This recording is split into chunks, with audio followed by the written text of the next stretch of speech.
예, 안녕하십니까. 생명선의원의 구상관입니다. 이번 제 KSTIN 대한중재신장학연구회 연수강좌에서 자주혈관의 말썽을 부리는 환자를 위한 스텐트와 스텐그라프트 치료에 대해서 주제를 봐서 발표를 했는데, 그 내용을 같이 또 공부를 해보시면 좋을 것 같아서 오늘 정리를 해보겠습니다. 스탠트의 연원에서 이 사람이 이제 찰스 토마스 스탠트라는 영국 사람인데 이 사람은 치과 의사입니다. 치과 의사이고 실제로 투석혈관이라든지 하여튼 중재 치료에 쓰이는 스탠트를 개발한 사람은 아니고요. 이제 치과의 치료에서 보철물과 아말감 같은 것들을 개발한 사람인데 어쨌든 이 사람의 이름에서 따와서 스탠트라는 것들을 어떤 틀이라는 의미에서 가져왔는지 모르겠지만 지금 보편적인 이름으로 사용이 되고 있습니다. 인터벤션에 있어서 이제 수술이 필요했던 하지동맥의 허혈 환자를 1964년도에 이제 찰스 도터라고 하는 영상의과 선생님이 처음 중재 시술을 통해 혈관을 치료를 했는데 그 치료를 하면서도 나중에 그때 풍선 확장술로 이제 치료를 하고 나서 성공하고 나서 보고를 하면서 장기적으로는 이런 흐름들을 계속 유지해 줄 수 있는 어떤 틀이 필요할 것이다. 이런 이야기를 했다고 합니다. 그런 틀이 실제로 사용이 되게 된 거는 아직 수십 년의 후의 이야기인데 이제 이분도 마찬가지로 영상의학과 의사이고 아르헨티나 출신인 분인데 훌리오 팔마즈라는 분이고 벨룬으로 이제 펼쳐내는 스텐트를 개발을 해서 1985년에 미국 특허를 출원하고 1994년도에 FDA 승인을 받으면서 지금 현재 우리 혈관 치료에 사용되는 스텐트를 정립한 분이라고 하겠습니다. 자주 혈관에 문제가 생기는 분들이 있죠. 우리가 혈관을 투석혈관 조성을 하고 어느 정도 혈관이 꾸준하게 자라주고 사용에 문제가 없으면 좋겠지만 실제로 치료를 해보면 혈관이 좀 자라다가 막상 투석을 시작하면 자꾸 문제를 일으키다가 뭔가 또 또 사용을 하다가 시술을 하고 좀 좋아졌다가 이런 것들을 보통 반복을 하게 되는데 그런 간격이 3개월, 4개월 정도. 혈관 안정적으로 편하게 쓰지 못하는 분들을 frequent flyer라고 이야기를 하고 있습니다. 왜 이런 일이 생기느냐? 결국에 션트라고 하는 것은 동맥이라는 고압의 유체가 정맥이라는 이제 저압의 통로로 흘러가는 그런 직통도관이고 이거 자체가 비생리적인 것이고요. 이로 인해서 쉬어 스트레스와 터뷸런스가 발생을 하고 동맥과 정맥 그리고 인조혈관과 동맥, 정맥 그 사이에서 엘라스틱 미스매치가 발생을 하게 됩니다. 환자 팩터도 있죠. 환자는 크로닉한 인플라메이션이 CKD 환자에서는 있고 유레믹 톡신 같은 것들이 저 영향을 주고 그리고 일주일에 3번 할 때마다 바늘 2번만 성공적으로 찌른다고 하더라도 1년에 300번이 넘는 반복되는 천자를 견뎌야 합니다. 그래서 PTA를 하다 보면 이제 아래쪽에 라디오 페이크 마커를 보시면은 짤록하게 혈관이 풍선이 있다가 팍 하고 펴지게 되는데 이때가 혈관의 3가지 내막 중에서 인티막 내막에서 인터나 엘라스틱 라미나가 찢어지면서 이제 혈관의 개통성을 이제 개선을 하는 것인데 실제로 이런 것들이 펴지고 혈관들의 흐름이 좋아지고 하면서도 혈관 입장에선 상처를 받은 것이거든요. 그래서 중막에 있는 스무스 머슬 레이어에 있는 이제 그로스 팩터들이 이제 나오면서 혈관을 힐링 프로세스를 진행하게 되는데 힐링하면서 발생하는 스카들이 혈관의 다시 재협착과 혈관이 우리가 원하지 않는 형태로 다시 좁아지는 것들을 조장하게 됩니다. 그래서 이거는 OCT라는 방식으로 협착을 본 것인데 인조혈관에서 정맥문압부로 넘어가는 길은 잘 좁아지는 자리이고 이 좁아진 것들을 이제 OCT로 봤을 때 이런 형태인데 우리가 풍선 확장술을 하면 이대로 매끈하게 넓어지는 것이 아니라 옆에 모양처럼 너덜너덜하게 인티마가 찢어지면서 혈관이 넓어지게 됩니다. 이런 과정을 여러 번 반복을 하게 되면 처음에 협착은 인티마 미디아 어드벤티샤가 어느 정도 혈관 구조를 유지를 하고 있고 내강이 이렇게 있는데 반복되는 PTA를 한 환자들은 인티마가 비정상적으로 자라들어오고 미디어 어드벤티셔 구조가 깨어지고 내강은 거의 남지 않는 그런 양상들을 보입니다. 중재 시술, 투석혈관 중재 시술에서 제일 근간이 되는 것들은 벨룬 안지오플라스티인데요. 이런 협착 부분을 풍선 확장술을 통해서 혈관을 넓혀주고 이제 바람을 빼서 제거를 하면은 혈관이 좁은 자리들이 개선되는 그런 형태입니다. 제가 환자분들께 그런 내용을 설명을 드릴 때는 고무줄 바지가 굉장히 조이면은 이렇게 힘을 줘서 확 잡아당겼다가 놓으면은 느슨해지는 그런 양식으로 하는 것들을 풍선 확장술입니다. 이렇게 설명을 드리는데요. 근데 그런 것들이 모든 병변에서 다 효과적이진 않다는 것이죠.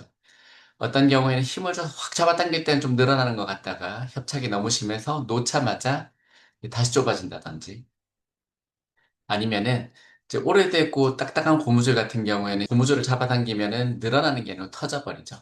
그래서 혈관 내벽이 찢어져 버린다든지 혈관 자체가 럽처가 되어서 그 형태를 유지할 수 있는 어떤 이제 틀, 이제 스캐폴드가 필요하게 됩니다.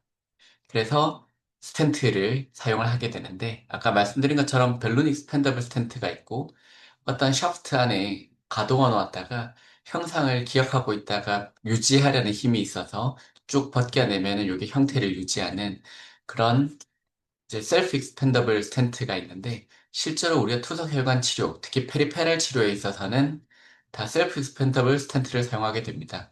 그 이유는 예를 들어서 팔에 스텐트를 넣었는데 주변에서 장난을 치다가 아니면 신체 검사를 하다가 어디엔가에 부딪혀가지고 스텐트를 확 찌부러뜨려 버리면은 이거는 다시 펴지지 않거든요. 발론 익스펜더블 같은 경우에는. 그래서 거의 대부분의 경우에 발론 익스펜더블은 투석혈관 치료에 사용되지 않고 셀프 익스펜더블을 사용하게 됩니다. 셀프 익스펜더블은 이제 가이드 와이어를 통해서 우리가 원하는 병변을 위치시킨 다음에 이제 샤프트를 점점 뒤로 벗겨내고 나면은 이렇게 스텐트 세일들이 벗겨지고 그 다음에 혈관들을 쭉 샤프트를 추가로 벗겨내면서 위치를 하게 되는데 동영상으로 보시면 참 한 셀이 나오고 그 다음에 다이얼을 돌리거나 아니면 샤프트를 손으로 핀 풀 방식이라고 하는데 당기면서 벗겨내면은 이제 원하는 자리에 디플로이를 할 수 있습니다.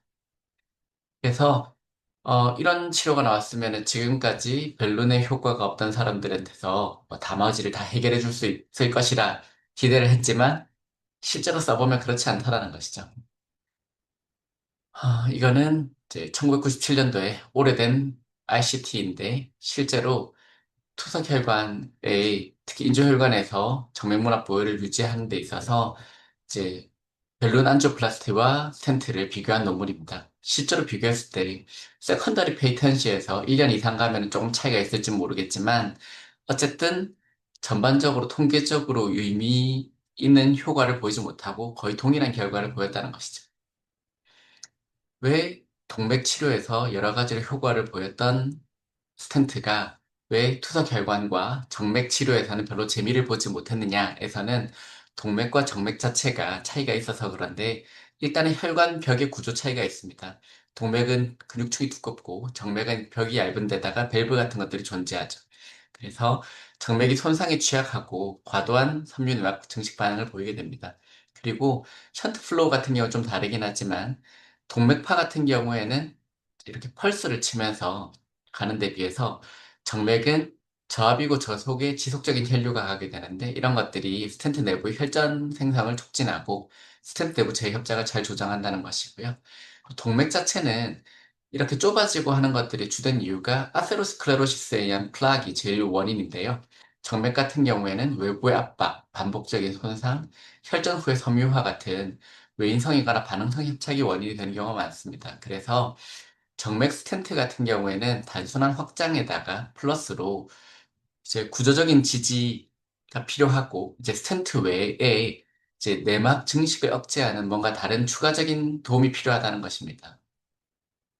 베어메탈 스텐트를 설치를 하고 나면 시간이 가면은 인티마가 자라 들어오면서 이렇게 이쁘게 코팅이 되면은 좋겠죠. 그래서 사진을 보면은 이제 스텐트를 깔고 나서 혈관 벽에 어느 정도 인티마가 차고 들어오고 특별히 혈관 흐름에 지장이 없으면은 이대로 지켜보면 되는데 사실 그렇게 예쁘게 차는 사람들보다 시간이 지나면서 혈관들이 스텐트를 깔고 나서 그런 것 자체가 인플라메이션과 마이크로스롬부스를 생성하고 자꾸 네오인티마가 스텐 셀 내로 자꾸 자라 들어오는 네오인티말 하이퍼플라지아를 조장하게 되면서 우리가 자주 보는 혈관의 형태, 스텐트 안에 다시 협착이 생기고 스텐트 주변에 협착이 생기고 하는 것들을 보이게 됩니다. 스텐트를 넣으면은 좀 좋아질 거라 생각했지만 환자는 반복적인 시술을 요하는 그런 상황이 되죠. 그러면 스텐트 내부의 재협착만 문제이냐? 그렇지 않은 것이 이제 흔히 우리가 엣지 스테노시스 내지는 캔디 래퍼 스테노시스라고 이제 사탕 포장 협착이라고 이야기를 하는데 혈관들은 다 크기가 동일하지 않거든요. 이렇게 넓은 부분과 좁은 부분들이 있는데 이 넓은 부분에 맞춰서 스텐트를 이렇게 쭉 설치를 하게 되면은 스텐트가 요 크기만큼 탁 펼쳐졌을 때 이 부분은 오히려 짤록하게 좁아져서 당겨 들어오는 협착. 그리고 이런 물리적인 협착에다가 실제로 플로우에서 이런 자극들이 자꾸 자극을 받게 되면서 협착들이 발생하게 되는데 이런 것들을 캔디 래퍼 스테노시스라고 이야기를 합니다. 그래서 스텐트를 보면 스텐트 주변으로 해가지고 짤록짤록한 자리들이 생겨 있죠. 이제 이 환자분 같은 경우에는 자기 혈관에서 혈관 넘어가는 길이 굉장히 심하게 좁아져 있었는데 벨룬 안지오플라스티를 하는 동안에 아까 이야기했던 것처럼 혈관이 터져버렸습니다.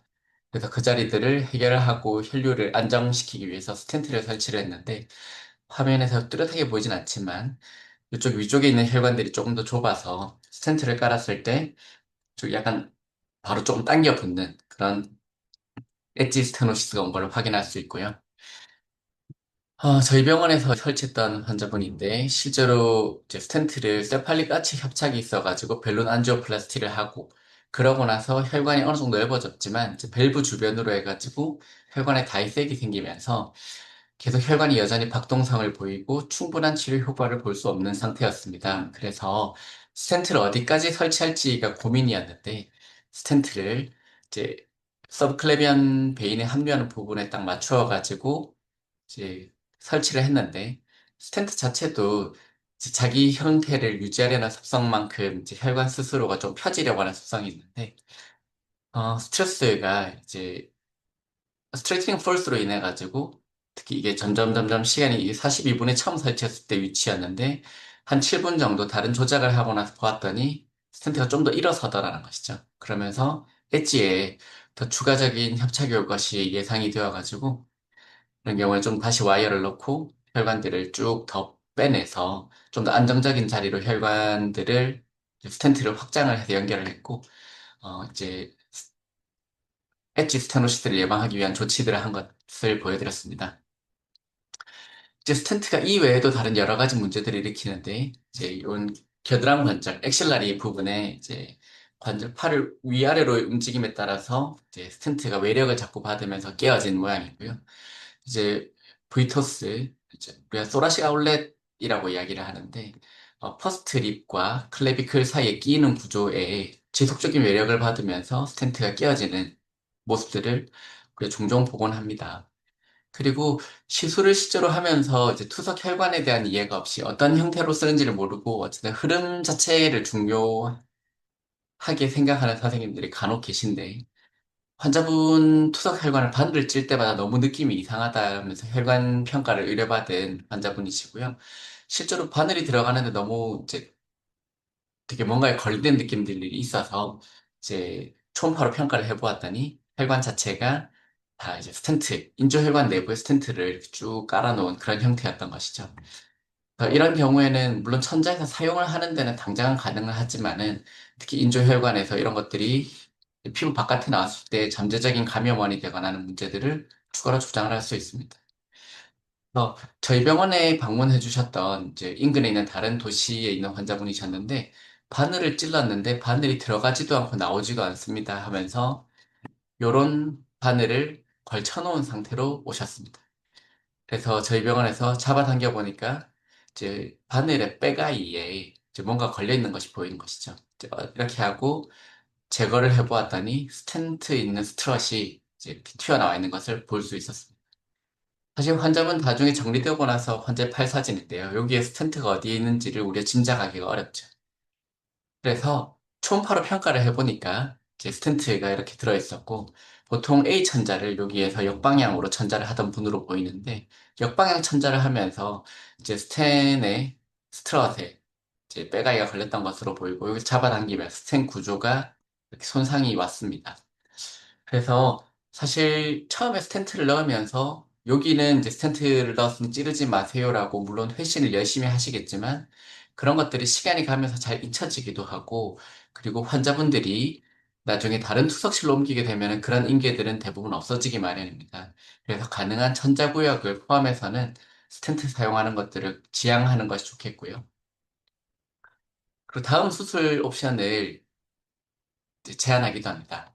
이 환자분 같은 경우에는 팔 오금에서 이제 세팔릭 베인과 베실릭 베인 양쪽으로 혈류가 빠져나갈 수 있도록 하는 흔히 그락츠 피스출라라고 하는 소석혈관 형태를 만든 분이셨는데 세팔릭 베인 쪽으로 올라가는 흐름들이 다 과거의 만성 완전 폐쇄 상태였던 것으로 보입니다. 천자하기가 어렵다고 하면서 이제 다른 병원을 다니던 분을 저희 병원으로 추가로 의뢰를 해주셨는데 즉, 베실릭 베인은 자체적으로 천자가가 어렵거든요. 근데 이제 메디안 큐비탈 베인 위치, 팔오금 부분에서 한 군데 정도를 찌를 수 있는데, 이제 요걸 찌르고 나서 안에 있는 베실릭 베인들을 트랜스포지션에서 수술을 해서 찌르게 해드리고 싶었는데, 환자 혈관을 초음파로 평가를 해보니까 다 스텐트가 되어 있고, 일단은 만져지니까 몇 번 천자를 시도했던 것 같은데, 그런 자리로 스텐트 프랙처가 생겨 있었습니다. 이런 경우에는 이 환자분을 스텐트를 넣지 않았다면 좀 더 혈관을 트랜스포지션이나 이런 방법을 통해서 안정적으로 쓸 수 있는 옵션들이 있었을 텐데 이제 아쉬운 케이스였고요. 이 환자분 같은 경우에는 이제 반복적인 지혈 연장과 이런 것들이 있어서 오셨던 분인데 스텐트 내부에 협착도 있었지만 정맥 문압부에서 이제 협착이 있었습니다. 이런 경우에 이제 스텐트나 커버드 스텐트 같은 것들을 설치를 할 수 있지만 이 환자분 같은 경우에는 자가혈관 부분들을 잘 다듬어서 수술을 하면은 이제 이 부분만큼까지는 혈관을 다음 수술로 사용하기 어렵거든요. 근데 세팔릭 베인이 잘 성숙되어 있고 오히려 역방향 플로우와 함께 어쨌든 퍼포레이터로 가는 플로우까지 좋아져 있어서 이 혈관을 이용을 해서 네이티브 피스툴라로 전환을 해드렸던 케이스입니다. 이제 스텐트가 다른 혈관의 흐름을 차단하는 것들을 이제 우리가 제일링 했다, 이제 혈관을 막았다, 가두었다 이렇게 표현을 하는데요. 이 환자분도 마찬가지로 그락치 피스툴라, 세팔릭 베인과 베실릭 베인을 양측으로 흐름이 갈 수 있게 되어 있는 분인데 혈관이 이쪽이 정맥압이 높습니다 하면서 저희 병원에 의뢰를 해주셨습니다. 이걸 A로 쓰고 세팔릭을 V로 쓰고 있는 분이셨는데 혈관 평가를 해보았더니 제 세팔릭 베인 찌르는 자리에서 혈관들이 쭉 말라붙어 있습니다. 이제 스텐트를 넣었던 것이 먼저인지 아니면 혈관이 말라붙고 이 자리에 스텐트를 넣었는지는 알 수 없지만 이제 평가를 해보니 중심정맥 있는 자리에 스텐트를 넣었고 스텐트가 세팔릭 아치에서 합류하는 부분들을 이제 덮었는데 그 자리로 인티마가 자라 들어오면서 이제 세팔릭 아치에서 들어가는 피들이 완전히 차단된 상태였습니다. 이제 혈관 평가를 위해 가지고 와이어를 올리는 동안에 와이어가 스쳐 지나가게 되면 럽처가 발생을 했는데 어쨌든 아치 합류부는 이제 끊어져 있는 걸 확인할 수 있었고요. 실제로 반대팔에 이제 중심정맥 쪽으로 이노미네이트 베인에서 서브클레비안까지를 스텐트가 이제 들어있던 분인데 왼쪽 팔에서 들어오는 자리가 기존 스텐트로 인해서 이노미네이트 베인이 이제 제일링 되어 있는 소견이었고요. 나중에 이 환자분은 오른쪽 팔을 포기해야 되는 상황에서 도관을 넣을 때 이제 이런 것들이 방해가 될 수 있는 그런 상황이었습니다. 아까 전에 감염에 대한 말씀을 드렸었는데, 이제 스텐트 넣었던 자리들이 이제 외부에 노출이 되고 스텐트가 프로트루딩이 되면서 그쪽 자리에 염증이 생긴 분인데, 이런 것들로 인한 신한 염증이 생기고 혈관 자체의 피부가 무너지면서, 어, 이제 스텐트를 제거하는 수술이 필요했던 환자분이시고요. 제일 무서운 스텐트를 설치하면서 무서운 경험들인데, 이 플레이넥스는 잘 보이실지 모르겠습니다. 이쪽의 혈관을 보았을 때는 이제 스텐트가 이렇게 보이고 있는데요. 이제 환자분이 다른 병원에서 스텐트를 이제 시술을 하는 동안에 스텐트가 떠내려갔다라고 이야기를 하고 온 분인데, CT를 찍어 보았더니 라이트 에이트리움에서 라이트 벤트리클로 스텐트가 마이그레이션 되었습니다. 이제 정맥 혈류는 결국 모두가 라이트 사이드 하트로 들어가게 되어 있는데 이제 3D로 리커낸 거에서도 에이트리움에서 벤트리클까지 스텐트가 걸려 있는 것을 확인했고 이분은 이제 대학병원에서 수술이 필요했던 환자분입니다. 제가 스텐트 관련돼서 무서운 내용들을 쭉 보여드렸는데 이런 내용들을 보면 무서워서 쓸 수 있겠나 싶은 생각이 들죠. 하지만 우리는 이런 것들이 치료가 필요한 분들이 계시고 그 상황에 맞춰서 적절한 치료를 제공해야 됩니다. 어쨌든 우리 K도키 가이드라인 2019년에 보면은 스텐트에 대해서는 K도키는 임상적으로나 혈관 조영술에서 유의미한 인조혈관 동정맥 류의 협착 병변에 대해서는 베어메탈 스텐트는 사용하지 않는 것이 합리적이라고 판단한다라고 이야기를 했습니다. 앞에 말씀드렸던 그런 약점들 때문인데요.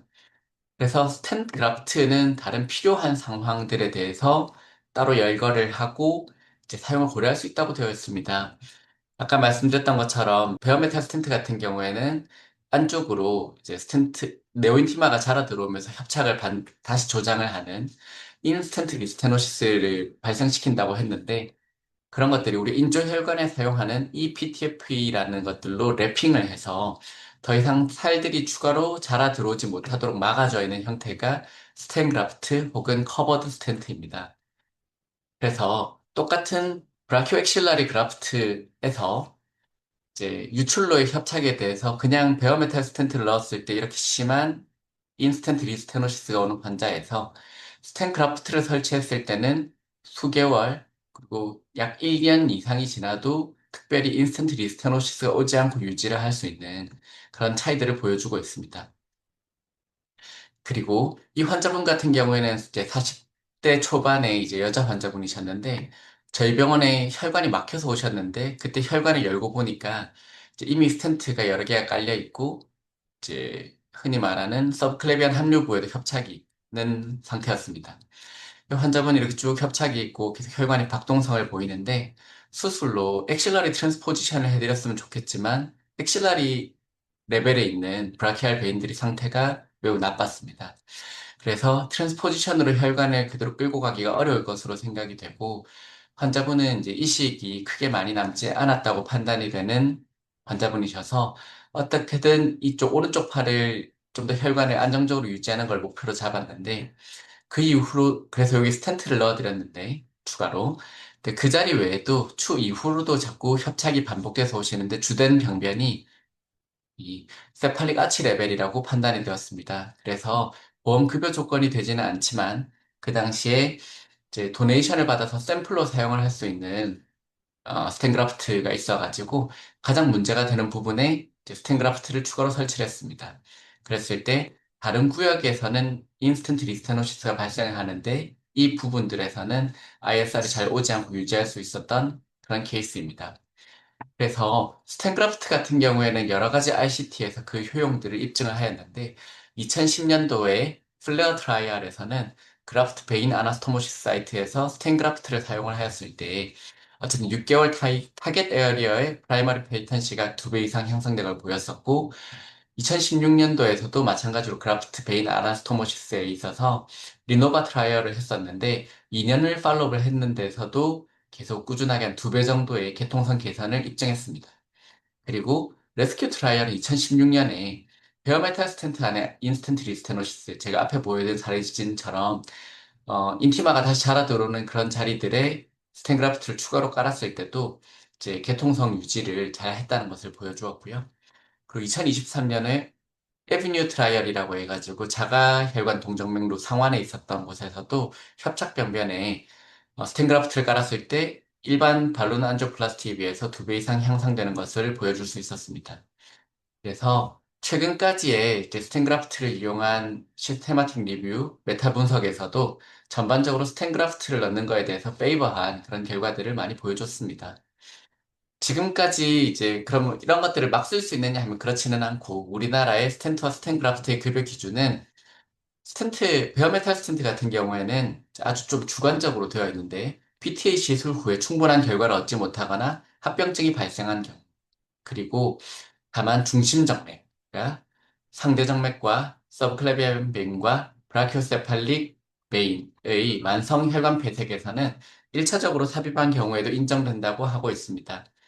스텐그라프트의 급여 기준 같은 경우에는 인조혈관 동정맥로에서 환자분들 중에서 정맥문합부의 투석혈관 협착에 풍선 확장을 했는데도 50% 이상 이제 리메인 스테노시스가 있는 경우, 그리고 그라프트에서 슈도 애뉴리즘이 1.2cm 이상으로 럽처의 리스크가 있을 경우, 그리고 인조혈관과 자가혈관 모두에서 혈관 파열이 된 경우에 이제 급여가 가능하도록 되어 있는데 이런 조건을 맞춘다고 하더라도 삭감이 안 되는 것은 현실적으로 아니긴 합니다.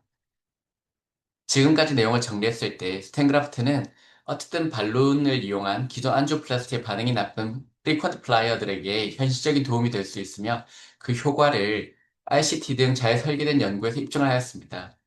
이제 스텐트에 여러 가지 약점들이 있는데 그 중에서 인스턴트 리스테노시스에 대해서는 스텐그라프트는 큰 강점을 보입니다. 하지만 아까 따로 보여드렸던 엣지 스테노시스라든지 천자구역과 수술 옵션을 제한한다든지 제일링 같은 그런 문제들에서는 완전히 자유로울 수는 없습니다. 대한민국의 급여 기준은 스텐그라프트의 사용에서 제약이 많으면서 결국 구조적 기지가 필요할 경우에는 레스큐 프로시저로 스텐트 삽입을 고려할 수 있습니다. 우리나라에서 현재 사용이 가능한 투석혈관에 사용이 가능한 이제 스텐 그라프트들인데요. 이제 BD 회사에서 나오는 코베라가 있고 코베라 플러스가 있는데 코베라 같은 경우에는 이렇게 플레어 타입이라고 해가지고 이제 한쪽 끝이 이렇게 펴지는 방식이고 코베라 플러스 같은 경우는 이렇게 스트레이트한 타입입니다. 그런데 코베라가 가격이 저렴하고 이것이 인조혈관에서 사용해서 이제 전반적으로 다 급여가 되어 있고 코베라 플러스 같은 경우에는 혈관의 럽처에만 급여가 되어 있습니다.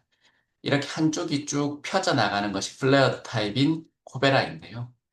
그런데 바깥쪽에 나갈 이 혈관 같은 이 크기가 충분하게 크지 않을 때는 엣지 스테노시스가 올 수 있는 위험이 더 높아지거든요. 이런 경우에는 오히려 안테그레이드로 어프로치 해가지고 하는 것이 아니라 그럼 이쪽이 엣지가 올 수 있기 때문에 레트로그레이드로 어프로치를 해가지고 플레어 타입이 이제 인조 혈관 안에를 틀로 해가지고 설치를 하게 되면은 엣지 스테노시스가 오는 것들을 예방할 수 있는 그런 테크닉들을 사용하기도 합니다.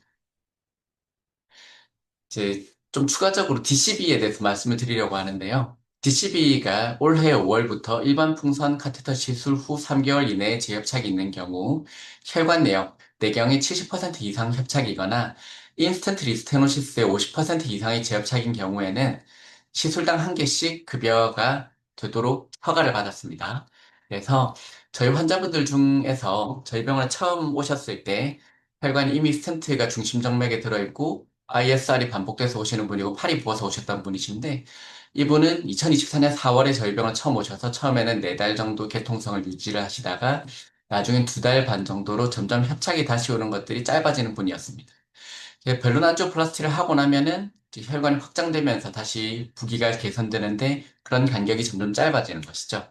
그래서 거기에 대해서 5월 달부터 이제 급여가 되어서 이분께 DCB를 사용해 보기로 결정을 하고 이제 별론한 안지오플라스티를 하기 전에 이렇게 콜라테랄이 많고 팔 부종이 조장되는 것을 볼 수 있었는데 이제 충분하게 발로 안지오플라스티를 하고 나서 DCB를 추가로 적용을 하였습니다. 그러고 나서 이 환자분은 6개월이 지날 때까지 요 병변에 문제가 있어가지고 추가적인 시술이 필요한 적은 없었고요. 6개월 후에 저희 병원에서 찍은 사진에서도 일부 재협착은 왔지만 콜라테랄 베슬들이 발달하지 않고 팔 부종도 다시 재발하지 않아서 이분은 지금 경과 관찰을 하고 있습니다. 네, 좀 더 근원적인 내용으로 돌아가서 무엇이 과연 의미 있는 협착이냐라는 것이죠. 실제로 우리가 협착이다라고 이야기를 하고 투석혈관에서 의미가 있다라고 이야기를 하지만 실제로 수체 구멍의 크기가 같다고 하더라도 수체 구멍에서 물을 콸콸콸 틀면은 보이는 것들이 졸졸 흘려보내면은 빠져나가는 것처럼 투석혈관의 혈류량에 따라서 어떤 경우에는 협착이 의미를 보이고 어떨 때는 의미 없이 양호한 경과를 보이기도 합니다. 그래서 제랄드 베사드 등이 이제 보고를 한 저널 오브 베스큘러 어세스에 있는 논문인데요. 실제로 협착 제일 좁은 병변이 3.5mm 정도밖에 되지 않았을 때도 혈류량이 800ml 이상인 경우에는 약 80%에서 협착이 의미 있게 나타나는데 만약에 500ml 정도로 유지를 했을 때는 한 반수 이하에서만 문제가 되더라는 것이죠. 그래서 우리가 나가는 길만 넓혀서 될 것이 아니라 투석에 지장이 없다면 들어오는 흐름을 적절하게 조절하는 것이 혈관을 오히려 안정적으로 사용할 수 있고 고유량 투석 혈관으로 인한 환자에게 문제를 줄여줄 수 있는 방법이라는 이런 바이모달 어프로치에 대한 이야기들이 요즘에 중요하게 언급되고 있습니다. 저희 병원 환자분이시고요. 이제 환자분이 저희 병원에 처음 또 팔이 부어서 오셨는데 마찬가지로 중심정맥에 스텐트 내 재협착이 있는 상태였고요. 스텐트 내부에 재협착이 와 있는 상태에서 팔이 부어서 병원을 방문하였습니다. 그래서 혈관을 넓혀드리고 이제 ISR을 개선하고 보내드리고 팔이 부기가 좋아졌는데 환자분께서 한 달 후에 다시 병원을 방문하였습니다. 똑같이 팔이 부어서 오시는 거죠. 처음에 내원하셨을 때는 혈류량이 2000ml per minute 이상의 고유량 투석 혈관이었는데 환자분께 장기적으로 혈관을 유지하기 위해서는 혈류량을 줄여드려야 됩니다라고 말씀을 드리고 저는 환자분들께 설명드릴 때 길이 나쁜데 차가 많이 들어오면 사고가 많이 나고 자주 난다고 말씀을 드립니다.